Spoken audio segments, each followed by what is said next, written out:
এই রোড,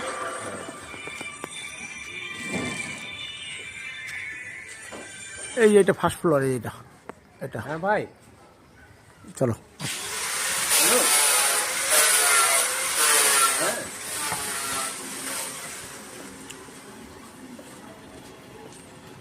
বলো।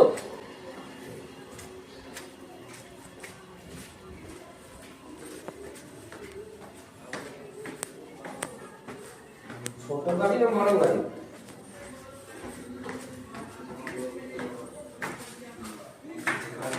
বড় গাড়ি লাগবে। চারজনের সিট আছে। এই কিচেন, চারজনের সিট হচ্ছে। এই একটা রুম, চারজন হলেই বড় গাড়ি লাগবে। এটা ল্যাট্রিন বাথরুম, এটা হচ্ছে একটা রুম না, বেডরুম, এখন তো পুরো পড়াশোনা চলতেছে না। এটা বেলকনি, তাও আমি একটা জিজ্ঞেস করে নিই, 6 বছরের বাচ্চা। এই যে রোড।